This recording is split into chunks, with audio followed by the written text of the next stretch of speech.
Hari Om. So let us start. Om.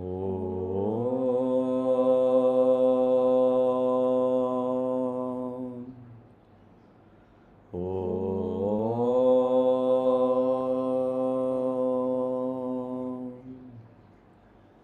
Om.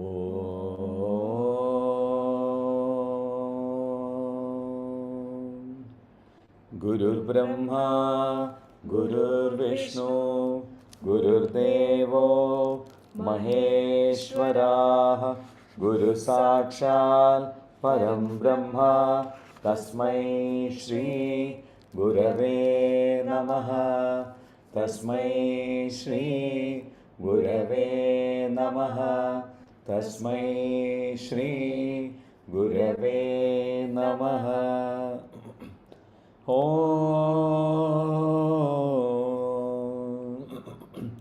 सिन्दूरारुणविग्रहां तृणयनां माणिक्यमौलिस्फुरत्तारानायकशेखरां स्मितमुखीमाबीनवक्षोरुहां पाणिभ्यामणिपूर्णरत्नचषकं रक्तोत्पलं बिभ्रतीं सौम्यां रत्नगणस्थरक्तचरणां ध्यायेत्परामम्बिकाम् ध्यायेत् पद्मासनस्तां विकसितवदनां पद्मपत्रायदाक्षीं हेमाभां पीतवस्त्रां करकलितलसत् हेमपद्मां वराङ्गीं सर्वालङ्कारयुक्तां सततमभयदां भक्तनम्रां भवानीं श्रीविद्यां शान्तमूर्तिं सकलसुरनुदां सर्वसम्पत्प्रदात्रीं सकुङ्कुमविलेपनामणिगचुम्बिकस्तूरिकां समन्दजितेक्षणां ससरजावभाषाङ्कुशाम् अशेषजनमोहिनीं मरुणमाल्यभूषोज्ज्वलां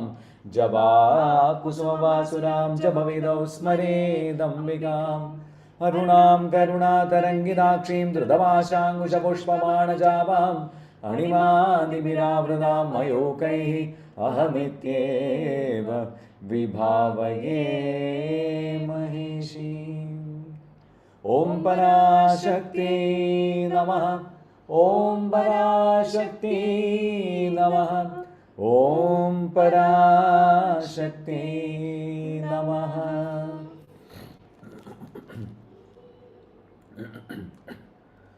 So till yesterday we covered up till the 130th name of Lalitha Tripura Sundari Devi. So today we'll go from 131 till 140. These names of Devi move from the physical form of the Devi to the formless form of Devi. So this is what is going to happen now. We are moving from the physical form of Devi to the formless form. So if it is a formless form, we can talk of the attributes of Devi. So that is what is going to happen from now for a few names of Devi. So we'll start. Om Shantimatye Namaha. Om Niradharaye Namaha. Om Niranjanaye Namaha. Om Nirlepaye Namaha. Om Nirmalaye Namaha. Om Nityaye Namaha.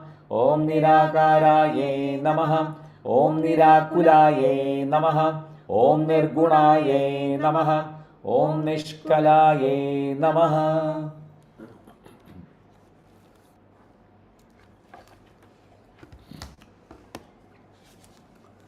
So we are doing like I said, we are doing the formless form. So there's a bit of abstract nature which is going to come into the discussions from today for the next few days, because these are the attributes, these are the aspects of Devi which are abstract, aspects of Devi which are in the abstract nature. So till yesterday we were talking of how beautiful she is. She is Sharat Chandra, she is Sadhvi, she is Shankari, she is Shrikari, she is Shadodari, which is the last one was that she is slender waisted. So today the first one is Om Shantimatyai Namaha. Om Shantimatyai or Shantimati. Shantimati is her name. The literal meaning of Shantimati is she who is peaceful. Mati is the mind, intellect, understanding or judgment. Mati.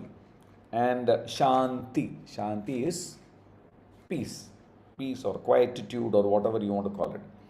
So, the fundamental nature of Devi is that of being peaceful. Now, we are all devotees of Devi. We are living in the real world. So, we have a lot of faults. So, Devi inherently forgives people, especially the faults of our devotees, with no agitation. She doesn't get agitated. She doesn't get angry. Yeah. And yet with extreme kindness. So that is the feature of Devi's Devi's approach towards her devotees. The ultimate aim of Devi is to spread peace and ensure that there is welfare in the universe. And if there is anything that hurts that cause of peace, anything that hurts that cause of peace, then Devi will destroy that. Like Bandasura. Bandasura was destroyed by Devi. Why? Because he was the prime person responsible for the problems amongst all the Devas. So therefore she destroyed Bandasura. Shantimati, there is another meaning of Shantimati, which is the one who is not overly eager for anything. Overly eager for anything. So generally that also refers to an intelligent mind that possesses calmness. Now, personally, I am even though we are educated and all that. Personally, if you ask me to be calm, I am the last person who will be calm. People who know me know that I generally my fuse is pretty much short. But what has happened is, over the years, the length of that fuse has increased. So that is the biggest positive. Over a period of time, the length of that fuse increases, so the patience level improves. The length of that fuse. So therefore, as a person, intelligence comes into you, and you are in a position to, because of that intelligence, to try and maintain calmness in all situations. I don't think I have reached calmness in all situations today. In fact, it was a very stressful day at work. But still, at the end of the day, all's well that hopefully ends well. We'll know about that in a couple of days. Shantimatyai Namaha. The next one, 132. Niradhara. Om Niradharayai Namaha. Nira. Now we are going into quite a lot of names where this Nira or Nis and all these, which basically is the negative. So you are talking of a lot of names where the concept of Neti comes into play, which basically says, no, this is not this is not that, this is not it. The concept of going into saying that not this, what else is remaining after that is Devi. So whatever is remaining after everything else is gone, that is what Devi or Brahman is all about. So this name is Niradhara. Adhara means support, foundation or base. Niradhara means no support, no foundation, no base. She who is without dependence. She does not need anything to depend on. So if you look at the Adharas, if you look at what Adharas are referring to the chakras. So she is Chakra Atita.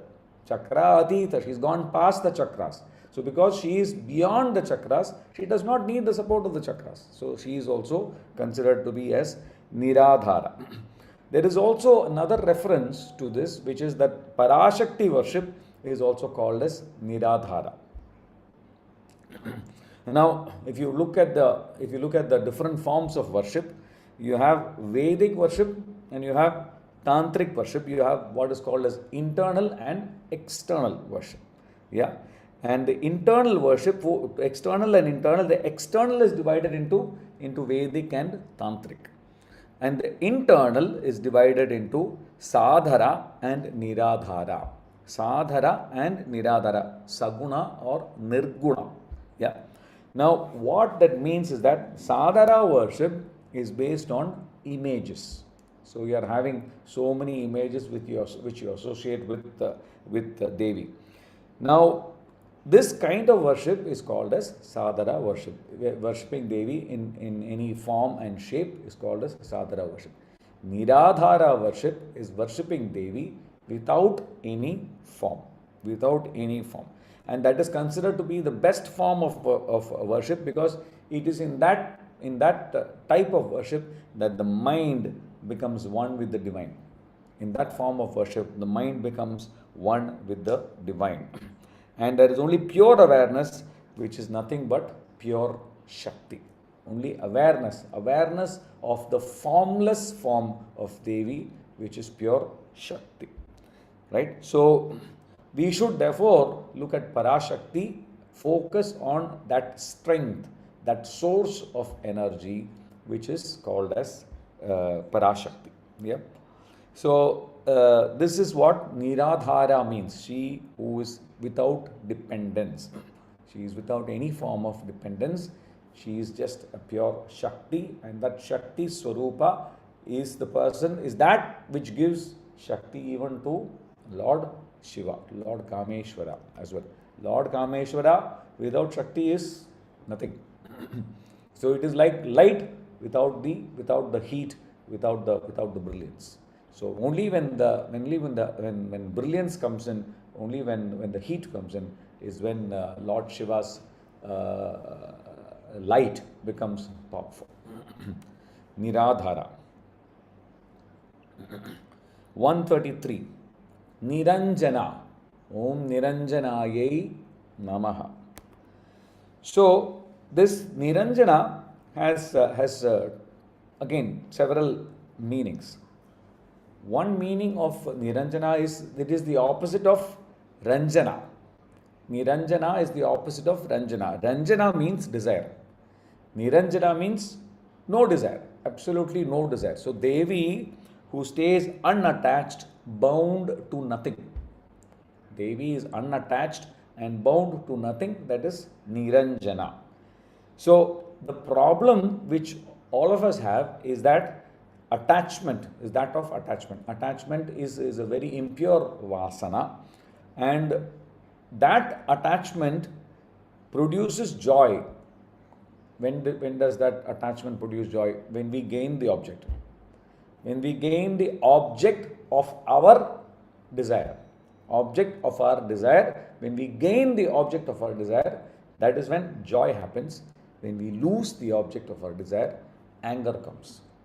Anger, disappointment, all these come about when we lose that particular object. So therefore it is extremely important that we recognize the attachment as an impure vasana. Devi is completely free of all such attachments. She is the pure spirit. So that is something that we should remember. Devi is completely free of all these attachments, and therefore she is the pure form of spirit, which is Parashakti. So this is one meaning of what do you call it, Niranjana.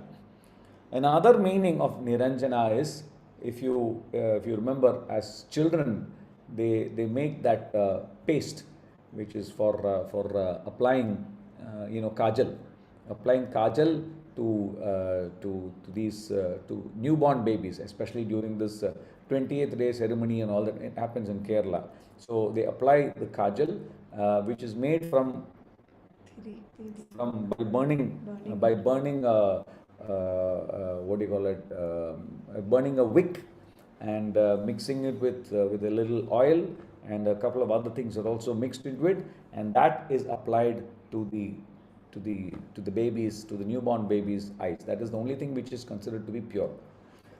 Sometimes when they apply this, or any time when you apply your kajal, that can get smudged.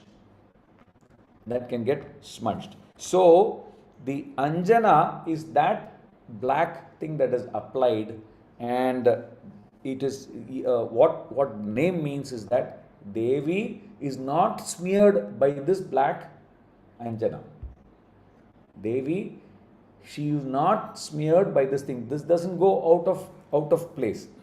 Yeah, so she has no blemishes. So what is that black Anjana referring to? That is referring to avidya. Avidya or ignorance.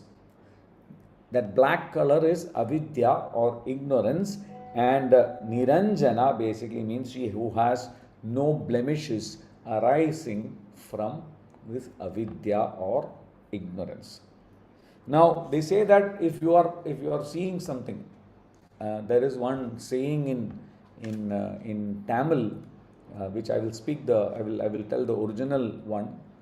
Kannal kaanbadum poi, kaadal ketpadum poi, Tira visaripade mai. What that means is that kannal kaanbadum, whatever we see with our eyes, that is not truth. Kaadal ketpadum poi, what all we hear with our ears is also not the truth. Tira visaripade mai, which means you have to definitely investigate and get to the bottom of it. Only then you will be able to come to the bottom of this particular, whatever the situation. So what the commentator is saying is that you're seeing all these stars in the sky, and the stars are not moving. But are they actually not moving? They are moving. They are actually moving. The stars are actually moving. And if a bird is soaring in the sky and becomes just a speck in the sky, does it mean that the bird is not moving? No, the bird is also moving. It's just that to the naked eye, it appears that the bird is not moving. So when we make a section and look at the section of a plant, you make a slide out of it and look at it through a microscope, we see a completely different view. So the black smear that we see with the naked eye, is that the truth? Or the colorful display which we see under the microscope, is that the truth? So whatever we are seeing is actually considered to be Maya. Whatever we think we are seeing is generated by Maya. So therefore, the net bottom line is that she is beyond all these things. Devi is well beyond all these things which are created or creations of Maya. So the abstract nature of Devi is slowly coming in. That is just starting. So it's going to get even more abstract as we go along. What we have done is Niranjana. The next one is Nirlepa. Om Nirlepayai Namaha. Lepa. Lepa means smear, blemish or impurity. Nirlepa means no smear, no blemish, no impurity. So she is completely free from all impurities. What are these impurities? Where are these impurities coming from? Arising from action. These are the impurities coming up from action. So the example given, again, like I said, it is about negating. So the example given is that of a lotus leaf. Lotus leaf which is floating on water, water falls on it. Does the lotus leaf get impacted? No, it doesn't get impacted. So just like that, Devi does not get impacted by anything around, especially any form of impurities do not impact Devi. So Devi is the person who actually governs the universe. How does she govern the universe? She bonds with her devotees and she governs the universe. But even in that bonding, she is free. Devi is free. So this is what is that? Dispassionately. What is detached attachment. That is the right word.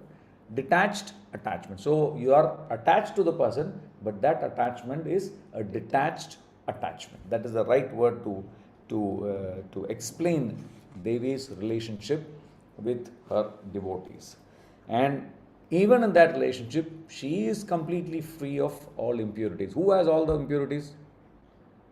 All of us. We are all people with all these impurities. You remember what we used, the term, the phrase was used, stinking cage. Stinking cage, where all the vasanas are flying around. There are birds flying around inside this stinking cage, moving in all directions. Okay. So Nirleva. She who is free from all impurities arising from action. The next one, Nirmala. Nirmala. Mala, again, the same meaning. She who is free from all impurities. Mala basically means impurities. And what is this impurity referring to? Ignorance. Ignorance or Maya. Ignorance is the seed of delusion regarding the nature of the world. We all assume that we are all very naive and assume that the world is so perfect and everything. No. We should start by the presumption in the real world that the universe is out to get us. Start from that presumption and then you will be at peace with yourself. If something good comes out, you will be at peace with yourself. So, because of this ignorance of Maya, the man becomes a subject to moha, which is delusion, and does not attain knowledge. Devi, however, is pure, knowing, and free. She's completely free. She is not attached with anybody. Yeah, so we talked of impurities. Again, this goes on to, we go on to discuss about what are the different types of impurities. You have three types of impurities. One is Anava impurity. Anava impurity is like an atom, the smallest form. Atomic or atom impurity. Mayiga impurity, which is based on Maya. And Karmiga impurity, which is based on Karma. Anava impurity arises from not fully knowing the nature of the self. It's actually the highest form of impurity. Highest form of impurity, why I am saying not extremely impure, it's the least impure. That is what Anava impurity means. This is the minutest or the subtlest impurity. That is the right word, subtlest. It is the smallest form of impurity which a person can potentially have. Whereas Mayika impurity happens when the concept of duality, when you do not, you start separating between yourself and God. So the concept of duality comes in. That is when Mayika impurity is there. Karmic impurity happens due to bondage. Due to bondage, and is the bondage that happens due to action. Whatever action that happens, and that which causes birth, that which causes death, all these things, that impurity which happens, that is called as karmic impurity. So we've got three different types of impurities, which is the Anava impurity, the Mayika impurity, and the karmic impurity.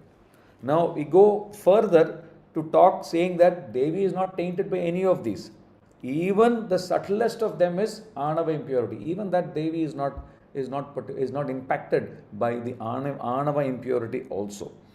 Now, if you remember, we covered another name in one of the earlier, another aspect in one of the earlier names of Devi. One was Sakala, Nishkala, and Sakala Nishkala. Sakala is when you're talking of energizing up till the materialistic aspect, up till the Agnya Chakra.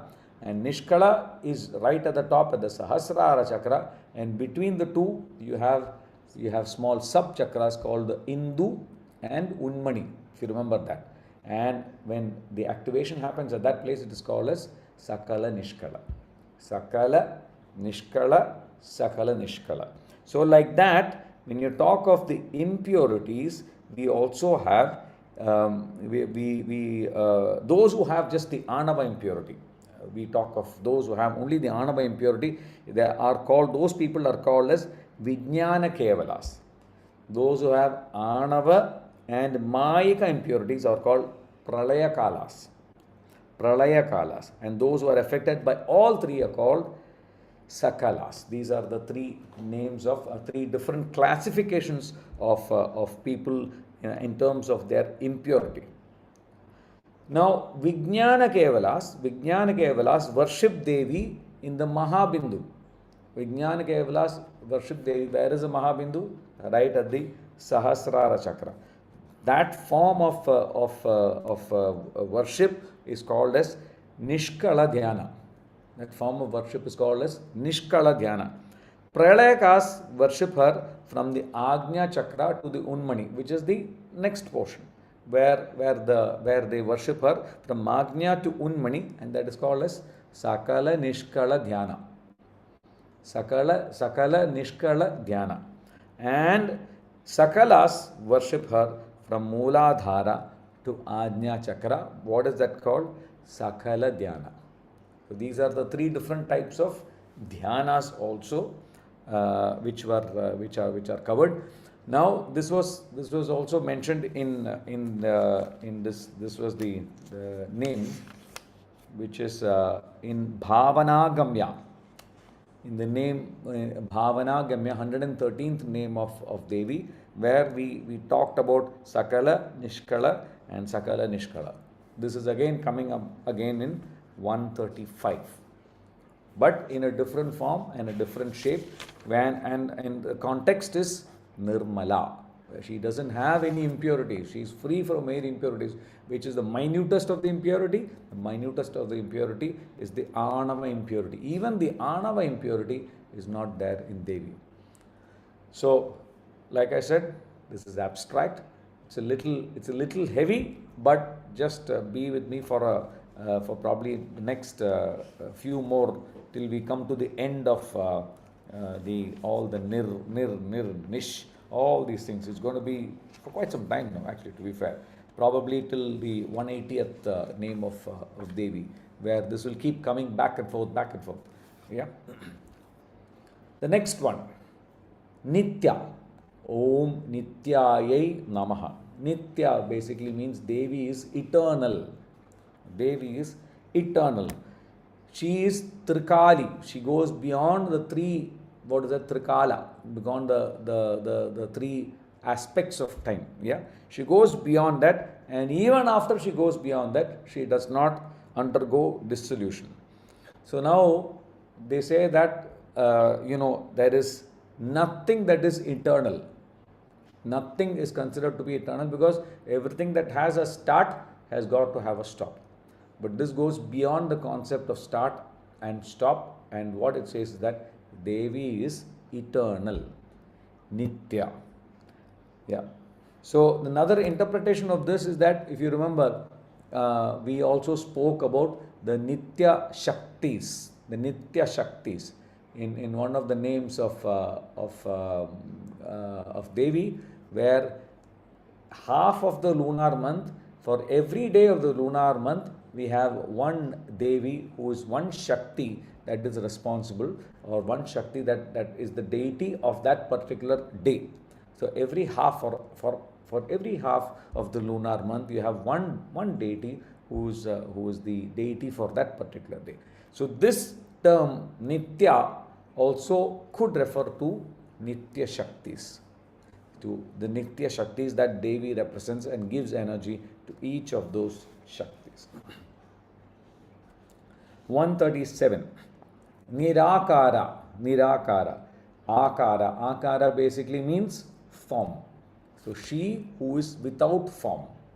She has no form. We are talking about the formless attributes of Devi. So in this aspect, what they are saying is that she is the person who has no form. Form is based on the gunas. What are the gunas? The trigunas, which is Sattva Guna, Rajoguna, and the Tamoguna. So depending on what gunas you have, you are creating the form of Devi. So the concept of having a formless form is not new to Hinduism, because Hinduism has always talked of various aspects of formless forms as well. But the thing is, suppose you are a person who is governed by the gunas. Suppose you have you are influenced heavily by the gunas. Then what will happen is that without a form, you will not be able to picturize the Devi. Without a form, you cannot picturize the Devi. So when we do our meditation, we do the formless form of Devi. Actually, that's what happens in the meditation. When we talk of the golden star, which is your Kundalini rising up in the form of a golden star. That is also a form in itself. But whether you want to call it a golden star or you want to call it a golden light, a shining light, you can call it in that form as well. That is the least form with which you can think of. Yeah. So the thing is, without when we are stuck within the gunas, it is important for us that to realize that is when the mind starts to picturize a shape and form for the Devi. Yeah. Now, why was this form given? The form is given because it is that without that form, for us lesser mortals, it is very difficult for us to picturize and imagine Devi. Yeah. So this is the product of our imagination, and that sense of beauty, the power of the intellect, and all these things come together to create the form. But then, what this mantra says is that all these things they talk where they talk about the form is something that does not actually exist. The form actually does not exist as far as Devi is concerned. Nirakara, she who is without a form. The next one, Nirakula. Om Nirakulaye Namaha. Now earlier we covered another name which is Akula. If you remember Akula. Now in that name we also mentioned this word Akula. Akula. Akula is basically means without kula, whereas Akula means a state of confusion. Akula means a state of confusion. So she who is without agitation, she doesn't get agitated easily. Now why do we get agitated? We get agitated because of ignorance, and this is the prime reason for agitation, for sorrow, is because of ignorance. Suppose somebody is established in wisdom. Somebody is established in wisdom, is able to connect with Devi. For a person in that level, definitely there will be no question of having any form of agitation, whatever the condition, whether it is a win, whether it is a loss, whether it is a defeat, whether it is honor, whether it is a dishonor, whatever the condition, you will be in a state of equanimity with all that is happening around you. So once we are established in awareness, Devi is free from agitation even while killing Bandasura. Even while killing Bandasura. Even at that time, after Bandasura was killed also, he was blessed. He was blessed. No, that does not mean that we become Bandasuras ourselves and then afterwards go to Devi and say, please bless me. No, that's not the point. The point is, we should first look at correcting ourselves and avoid and kill all the Bandasuras which are there inside us.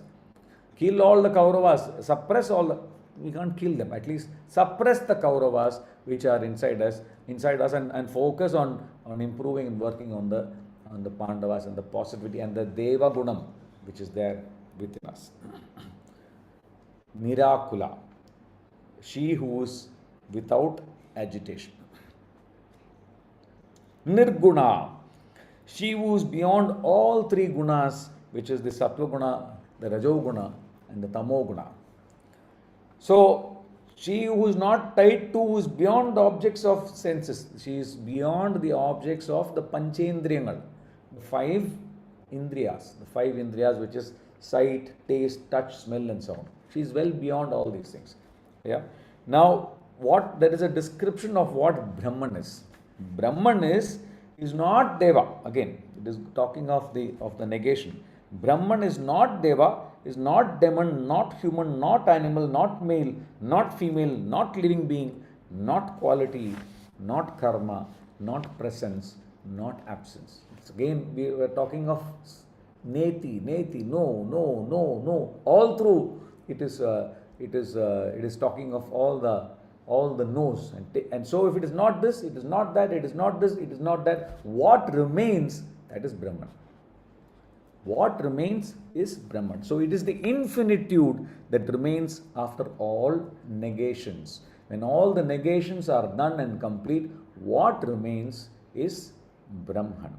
The qualities of love and affection used to describe Devi are not gunas, but the inherent nature of Devi. Devi's inherent nature comes out in this description of Devi, which is Nirguna, Nirgunaye Namaha. The last one is Nishkala. Nishkala. Nishkala is kala is the word kala basically means parts, that which can be separated and broken into parts. So Nishkala means she who is without parts. So she who cannot be segmented into parts. So again, when we go into Brahman, the concept of Brahman they say is that it's something that does not have parts. Yeah. So Nishkala Dhyana is a meditation on Brahman without parts. Since God is without dependence and without a fixed resting place. God does not have a fixed resting place. So you are not talking of meditating on a form with a face, with hands, etc. So we talked when we started speaking about how beautiful Devi is, and then we slowly moved to the subtle aspects of Devi. Now we are going into the abstract aspects of Devi. So see the way you are progressing, and how is it progressing? When you look at it from our own perspective as children, we start off by learning to play with toys and this and that. So you go past your LKG, and then you're going past the LKG, you're going into higher classes, and then you go beyond the higher classes, you go into 10th, 11th, 12th and all those things. What happens? You start by the most basic addition, subtraction, division, this, that, and then you go further, then you start going into square roots, more complex numbers. And then what you go into further up, as you go further up, you go into calculus and all these things which are much more difficult to imbibe. So straight away at grade 1, if you introduce calculus, what will happen? If you introduce calculus and all those tough subjects to children who are in grade 1, they will not be able to understand all these subjects. So therefore, what is done is, in a graded form, these subjects are introduced to us. Similarly, when we are learning about Devi, we are starting off with the most basic aspect, which is the physical form of Devi, and then we have gone to the subtle form, and now we have come to the abstract form. So description of Devi as somebody without parts, without action, tranquil, blameless, stainless, all describe Devi because she herself is undivided Brahman. Complete soul and status of the Devi is that of Brahman, which is the state which we should all aspire to achieve. That's what our objective should be, to reach that state where we can become one with Lord Shiva, and experience Tripura Sundari Devi, Lalitha Tripura Sundari Devi. So this brings us to the end of today. I offer my words at the feet of Lalitha Tripura Sundari Devi.